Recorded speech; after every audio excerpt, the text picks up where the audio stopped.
வைகுண்ட ஏகாதசி வந்து நான் நினைக்கிறேன் வருஷா வருஷம் இந்த கதையை நானும் சொல்லிகிட்டே தான் இருக்கேன்.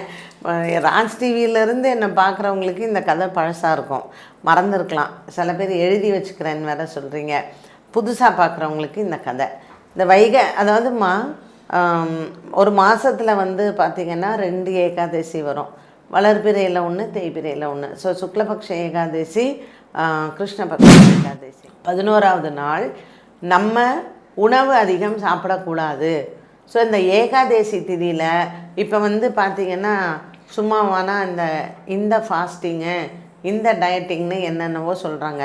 நம்ம முன்னோர்கள் அந்த காலத்திலே சொல்லிட்டாங்க, மாதத்தில் 2 நாள் பட்னி இருப்பா, ஒன்றுமே சாப்பிடாத, லிக்விட் ஃபுட்டு சாப்பிடு, இல்லைன்னா வெறும் ஃப்ரூட்ஸை சாப்பிடு, அந்த இன்டெஸ்டைனுக்கு வந்து லிவருக்கு வந்து கொஞ்சம் ரெஸ்ட்டு கொடு அப்படின்னு சொல்லிட்டு மாதத்தில் 2 நாள் சொல்லியிருக்காங்க. அதாவது நீங்கள் கோவிலில் வந்து வாசலில் துவாரபாலகர் பார்க்கலாம், 2 பேர், ஜெயன் விஜயன்னு இருப்பாள். பெருமாளுக்கு வந்து அவள் தான் காவலர்கள். அந்த 2 காவலர்களுக்கும் ஆசையாக நம்ம எப்படியாவது பெருமாளோட வந்து சண்டை போடணும், பெருமாள்கிட்ட வந்து நம்ம வந்து அதாவது அசுரர்களாக அவங்க வந்து அவதாரம் பண்ணி பெருமாளோட சண்டை போடணும்னு போய் பெருமாள் ஒரு பெருசாக பிரபலமாகணும், இல்லை நீங்கள் வந்து ஏதாவது ஒன்று சாதிக்கணும், அப்போ தான் நம்ம வந்து ஒரு சிறந்த பெண்மணி. அப்படி கிடையவே கிடையாது. ஒவ்வொரு அம்மாவும் சிறந்த பெண்மணி தான். ஏன்னா அந்த குழந்தைய வளர்க்குறதுக்கு எவ்வளோ கஷ்டப்படுறாங்க. அண்ட் டோட்டலாக ஒரு ஃபேமிலி சப்போர்ட்லாம் யாருக்கும் கிடைக்கிறதே கிடையாது. அதனால் நான் சொல்லுவேன், எல்லா லேடிஸும் அவுட்ஸ்டாண்டிங் லேடிஸ் தான். எல்லா லேடிஸுக்கும் கண்டிப்பாக திமிரு இருக்கலாம், தப்பே கிடையாது.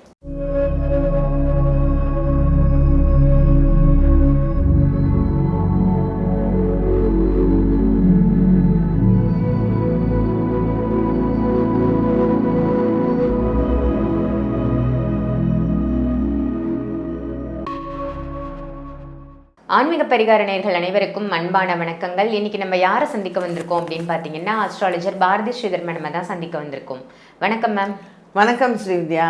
நல்லா இருக்கீங்களா மேம்? நல்லா இருக்கேன், நீங்கள் நல்லா இருக்கீங்க? நல்லா இருக்கேன் மேம். உங்களுடைய பதிவுகள்லாம் ரொம்ப சிறப்பாக சூப்பராக போயிட்டு இருக்கு அப்படின்னு தான் சொல்லணும். நிறைய கமெண்ட்ஸு உங்களோட பதிவுகளுக்கு. அதாவது என்ன நேரில் பார்க்குறவங்களும் அதை சொல்கிறா, அதனால நீ வந்து போய் சொல்லலை அப்படிங்கிறது எனக்கு தெரியும். இன்னைக்கு கூட உங்கள் ஆஃபீஸில் ஒருத்தரை பார்த்தேன் மேம். ஆக்சுவலாக நான் வெயிட் பண்ணிட்டு இருக்கும்போது வந்திருந்தாங்க. அவங்களும் ரொம்ப சொல்லிட்டு போனாங்க, நான் வந்து உங்களோட சப்ஸ்கிரைபர், மேடமோட எல்லா பதிவையும் ரிப்பீட் மோடில் போட்டு பார்ப்பேன் அப்படின்னாங்க. ரொம்ப சந்தோஷமாக இருந்தது. ஆமாம் ஆமாம், இல்லை ஆக்சுவலாக எங்கே போனாலுமே இதை நம்ம சொன்னோன்னு வச்சுக்கோங்க, உடனே ஒருத்தி கமெண்ட்டில் போட்டுருக்கா, இவன் வந்து பெருமை. இதில் எனக்கு வந்து பெருமை எப்போ தெரியுங்களா, நான் 3 வயசுலேருந்து ஸ்டேஜ் பார்த்தவன், 3 வயசுலேருந்து புகழ் பார்க்குறவ தான்.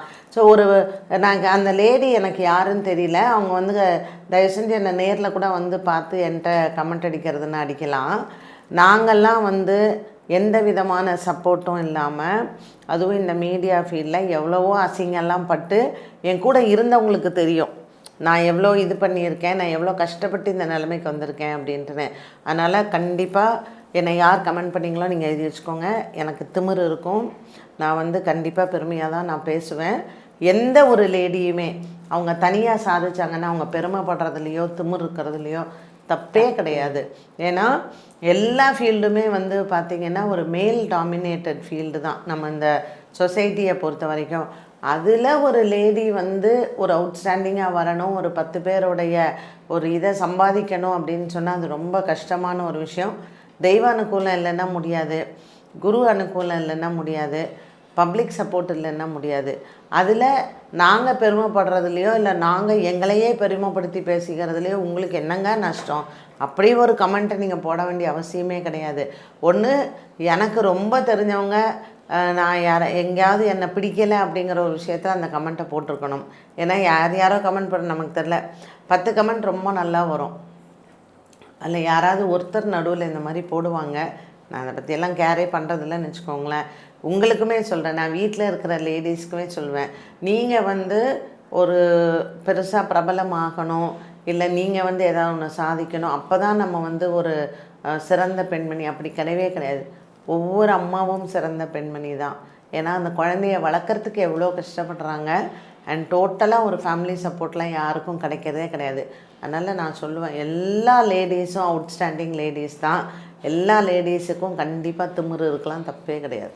உண்மைதான் மேம். ஃபர்ஸ்ட் நம்ம ப்ரௌடா நினைச்சாதான் மற்றவங்களால அதை நினைக்க முடியும். இல்லை, இந்த பதிவு பார்க்குற எல்லா லேடிஸுமே நான் சொல்கிறேன், நீங்கள் ஹவுஸ் ஒய்ஃபாக இருக்கலாம், ஒர்க்கிங் லேடியாக இருக்கலாம், இல்லை நீங்கள் வந்து ஒரு காலேஜ் படிக்கிற கேர்ளாக இருக்கலாம், இல்லை வேலைக்கு போகிறவன், be proud of yourself. நீங்கள் உங்களை எப்போவுமே பெருமையாக நினைங்க. எப்போவுமே நம்ம பெண் அப்படிங்கிற ஒரு திமிரு நமக்கு இருக்கணும். அப்போ தான் நம்ம சாதிக்க முடியும் எல்லாத்துலேயுமே. அதனால் திமிரு இருக்கிறதும் இல்லை உங்களை பற்றி பெருமையாக படுறதும் தப்பே கிடையாது. அதனால் எல்லா லேடிஸும் உங்களை நீங்கள் திமிராவோ பெருமையாவோ நினைக்கலாம். Super ma'am, super ma'am. இன்னைக்கான டாபிக் டிசம்பர் 30 செவ்வாய்க்கிழமை வரக்கூடிய வைகுண்ட ஏகாதேசி மேம். வைகுண்ட ஏகாதேசியின் சிறப்பு என்ன மாதிரி வழிபாடு நம்ம மேற்கொள்ளணும்? வைகுண்ட ஏகாதசி வந்து நான் நினைக்கிறேன் வருஷம் இந்த கதையை நானும் சொல்லிகிட்டே தான் இருக்கேன். ராஜ் டிவியிலேருந்து என்னை பார்க்குறவங்களுக்கு இந்த கதை பழசாக இருக்கும், மறந்துருக்கலாம். சில பேர் எழுதி வச்சுக்கிறேன்னு வேறு சொல்கிறீங்க. புதுசாக பார்க்குறவங்களுக்கு இந்த கதை, இந்த அதாவதுமா ஒரு மாதத்தில் வந்து பார்த்திங்கன்னா 2 ஏகாதசி வரும். வளர்பிறையில் ஒன்று, தேய்பிறையில் ஒன்று. ஸோ சுக்லபக்ஷ ஏகாதசி, கிருஷ்ணபக்ஷ ஏகாதசி. இந்த ஏகாதசி என்ன விசேஷம் அப்படின்னு கேட்டிங்கன்னா, நம்ம வந்து பட்னி இருக்கிறது தான். ஸோ அறிவியல் பூர்வமாக பார்த்தோன்னா மாதத்தில் 2 முறை நம்மளுடைய டைஜஸ்டிவ் சிஸ்டம்க்கு ரெஸ்ட்டு கொடுக்கறது. ஒரு உடம்பு ஆரோக்கியமாக இருக்கணும் அப்படின்னா என்ன பண்ணணும்னா பட்னி இருக்கணும்னுவா. நீ வந்து ஒன்றுமே தண்ணி கூட குடிக்காமல் நம்ம பட்னி கிடந்தோம்னா அடுத்த 15 நாளைக்கு நம்ம சிஸ்டம் கரெக்டாக இருக்கும். ஸோ இதை வந்து நம்ம முன்னோர்கள் எப்படி கண்டுபிடிச்சாங்க? சூரியனுக்கும் சந்திரனுக்கும் இருக்கக்கூடிய இந்த இடைவெளி வந்து 11வது நாள். அந்த சூரியனினுடைய புவியீர்ப்பு சக்தி வந்து பார்த்திங்கன்னா ஏகாதசி, 11ன்னா ஏகாதசின்னு அர்த்தம். 11வது நாள் நம்ம உணவு அதிகம் சாப்பிடக்கூடாது. ஸோ இந்த ஏகாதசி திதியில் இப்போ வந்து பார்த்திங்கன்னா சும்மாவானா இந்த ஃபாஸ்டிங்கு, இந்த டயட்டிங்னு என்னென்னவோ சொல்கிறாங்க. நம்ம முன்னோர்கள் அந்த காலத்திலே சொல்லிட்டாங்க, மாதத்தில் 2 நாள் பட்னி இருப்பா, ஒன்றுமே சாப்பிடாத, லிக்விட் ஃபுட்டு சாப்பிடு, இல்லைன்னா வெறும் ஃப்ரூட்ஸை சாப்பிடு, அந்த இன்டெஸ்டைனுக்கு வந்து லிவருக்கு வந்து கொஞ்சம் ரெஸ்ட்டு கொடு அப்படின்னு சொல்லிட்டு மாதத்தில் 2 நாள் சொல்லியிருக்காங்க. அது ஏகாதசி திதி. வளர்பிறை ஏகாதசி, தேய்பிறை ஏகாதசி. இந்த தனுர் மாதம், அதாவது மார்கழி மாதத்தில் அமாவாசைக்கு கழித்து வரக்கூடிய ஏகாதசி 11வது நாள் ரொம்ப ரொம்ப விசேஷமான ஒரு நாள். அதை வைகுண்ட ஏகாதசின்னு சொல்கிறோம். ஏன் மற்ற ஏகாதசியெல்லாம் வைகுண்ட ஏகாதசின்னு சொல்கிறதில்ல? ஏகாதசின்னு சொல்கிறோம். ஒவ்வொரு ஏகாதசிக்கும் ஒவ்வொரு பேர் உண்டு. கார்த்திகை மாதம் வந்து கைசிகை ஏகாதசின்னு சொன்னோம், அது திருக்குறங்குடியில் விசேஷம். அதுக்கு ஒரு கதையும் சொன்னேன், நம்பாடுவான் கதை வந்து உங்களுக்கெல்லாம் சொன்னேன். ஸோ இந்த ஏகாதசியை வந்து வைகுண்ட ஏகாதசின்னு சொல்கிறோம். எதனால்? அதுக்கு ஒரு சின்ன புராண கதை. அது என்னன்னு பார்க்கலாமா? அதாவது நீங்கள் கோவிலில் வந்து வாசலில் துவாரபாலகர் பார்க்கலாம், 2 பேர், ஜெயன் விஜயன்னு இருப்பா. பெருமாளுக்கு வந்து அவள் தான் காவலர்கள். அந்த 2 காவலர்களுக்கும் ஆசையாக நம்ம எப்படியாவது பெருமாளோட வந்து சண்டை போடணும், பெருமாள்கிட்ட வந்து நம்ம வந்து அதாவது அசுரர்களாக அவங்க வந்து அவதாரம் பண்ணி பெருமாளோட சண்டை போடணும்னு போய் பெருமாள்கிட்ட கேட்குறா, எங்களுக்கு இந்த மாதிரி ஒரு ஆசை, நீங்கள் இதை நிறைவேற்றணும் அப்படின்னு சொல்லிட்டு.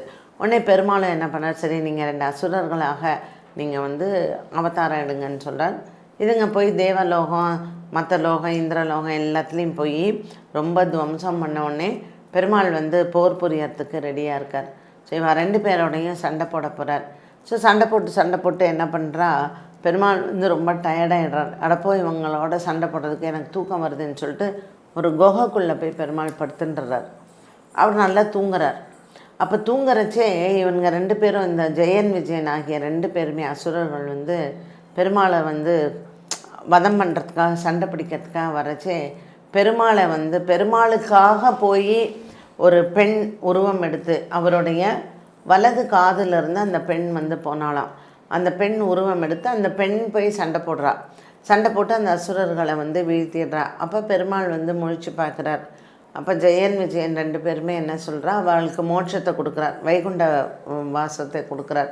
இப்போ அவங்க 2 பேரும் என்ன சொல்கிறாங்கன்னா, எங்கள் 2 பேருக்காகவும் இன்றைக்கி வைகுண்டத்துலேருந்து வெளியில் வந்து நீங்கள் எங்களுக்கு காட்சி கொடுத்தீங்க, இதே போல் பூலோகத்தில் இருக்கக்கூடிய மக்களுக்கும் இந்த நாள் நீங்கள் காட்சி கொடுக்கணும் இந்த ஏகாதசி அப்படின்னு சொன்னதுனால தான் கோவில்கள் எல்லாத்துலேயுமே வந்து பார்த்திங்கன்னா வைகுண்ட ஏகாதசி அன்னைக்கு, அதாவது தனுர் மாதத்தில் மார்கழி மாதம் அமாவாசை கழித்த 11ஆவது நாள்.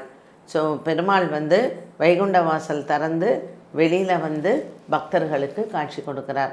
பூலோக வைகுண்டம் அப்படின்னு சொல்லக்கூடிய ஸ்ரீரங்கத்தில் வந்து இது பகல் 10 ராப்பத்து உற்சவம் ரொம்ப ரொம்ப ரொம்ப விசேஷம். அண்ட் முக்கால்வாசி எல்லா திவ்ய தேசங்கள்லேயுமே ராப்பத்து பகல் 10 உற்சவம் ரொம்ப விமர்சையாக நடக்கும். அதே போல் வைகுண்ட ஏகாதசி அன்னைக்கு சொர்க்கவாசல் திறப்பும் இருக்கும். பெருமாள் வந்து பூலோகத்தில் வாழக்கூடிய மனிதர்களுக்காக வைகுண்ட ஏகாதசி அன்னைக்கு வைகுண்ட வாசல் வழியாக வெளியில் வந்து மக்களுக்கு ஆசீர்வாதம் பண்ணுறார். அதனால் வைகுண்ட ஏகாதசி அப்படிங்கிற பெயர் அந்த நாள் நமக்கு வந்தது. ஸோ இந்த ஏகாதசியில் அரிசி சாப்பிடக்கூடாது அப்படிங்கிற ஒரு விரத முறையும், அந்த பெண்ணுக்கு நான் சொன்னேன் இல்லையா, வலது காதிலிருந்து தோன்றின பெண், அவளினுடைய பெயர் ஏகாதசி. அவளை ஒரு அரிசி ரூபத்தில் வந்து பெருமாள் வைக்கிறார். அதனால் ஏகாதசி அன்னைக்கு அரிசி உணர்வை தவிக்க வேண்டும், அரிசி உணவு சாப்பிடக்கூடாது அப்படிங்கிறது ஒரு முறையாகவே சொல்லி வச்சுருக்குறாங்க. ஸோ இதெல்லாம் புராணத்தில் இருக்கக்கூடிய கதைகள் இந்த வைகுண்ட ஏகாதசிக்கு. பட் ஏகாதசி திதியில் நம்ம அரிசி ஏன் சாப்பிடக்கூடாதுன்னா, அரிசி வந்து ஸ்டார்ச் வந்து ஜாஸ்தி.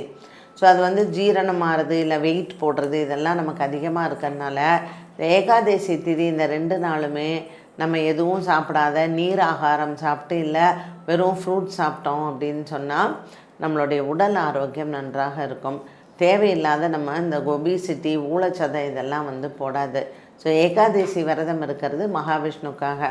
நீங்கள் மந்த்ராலயம் போனீங்கன்னா கூட பார்க்கலாம், அன்றைக்கி ராகவேந்திரர் சுவாமிக்கு வெறும் துளசி மாலை தான் சாத்தியிருப்பா. ஒரு காவி இது போட்டு துளசி மாலை, வேறு எதுவுமே கிடையாது. அதனால் பெருமாளுக்கு நம்ம விரதம் இருக்கிறது அந்த அன்னைக்கு அன்னம் ஆகாரம் எதுவுமே இல்லாமல் நிர்ஜலமாக சுவாமியை அதான் கோவிந்த நாமத்தை சொல்லி பெருமாளுக்கு அன்றைக்கி ஏகாதசி விரதம் இருந்தால் நமக்கு கண்டிப்பாக சொர்க்கத்தில் வந்து இடம் உண்டு அப்படிங்கிறதுல சந்தேகமே கிடையாது. ஸோ வைகுண்ட ஏகாதசி அன்னைக்கு இரவு முழித்திருந்து மற்ற நாள் கார்த்தால துவாதசி.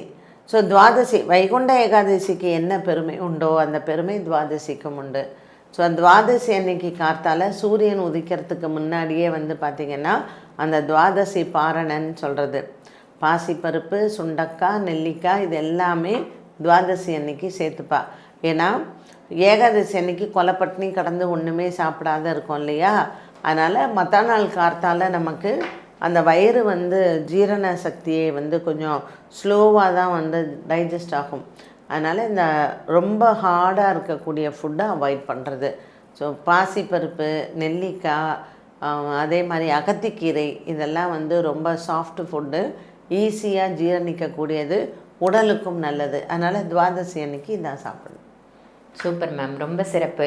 வைகுண்ட ஏகாதசி இந்த பதிவுக்காக நிறைய பேர் வெயிட் பண்ணிட்டு இருப்பாங்க. அவங்க எல்லாருக்கும் இது ஒரு சூப்பரான பதிவாக அமைஞ்சது மேம். இந்த பதிவு பார்த்தோன்னே அவங்களுக்கு கேள்வியும் இருக்கும், நிறையா சந்தேகம்லாம் இருக்கும். ஸோ உங்களுக்கு சந்தேகமே வேண்டாங்க, நீங்கள் காலையில் 6 மணிலேருந்து சாயந்தரம் 6 மணி வரைக்கும் அரிசி சாப்பிடக்கூடாது. ஸோ நைட்டில் நீங்கள் அரிசி சாப்பிட வேண்டாம், அதை உடச்சி அரிசி உப்புமாவாக சாப்பிட்லாம், அப்படி இல்லைன்னா கஞ்சியாக சாப்பிடுங்க. வைகுண்ட ஏகாதசி அன்னைக்கு இந்த ஏகாதசி திதியோட பெருமை என்ன அப்படின்னாலே உணவு அருந்தாமல் இருப்பது, கோவிந்த நாமத்தை சொல்லுவது, இரவு கண்மொழித்திருப்பது. மற்ற நாள் துவாதசி அன்னைக்கு கார்த்தால ஒருத்தருக்கு சாப்பாடு போடணும். ஒரு அதிதியாக நம்ம இருந்து ஒருத்தர் ஒரு பிராமணனுக்கு சாதம் போட்டுட்டு அப்புறம் நம்ம சாப்பிட்டோம் அப்படின்னு சொன்னால் ஏகாதசி விரதம் அப்போ தான் பூரணமாகும். சூப்பர் மேம், ரொம்ப ரொம்ப சிறப்பான பதிவாக இருந்தது. நன்றி மேம்.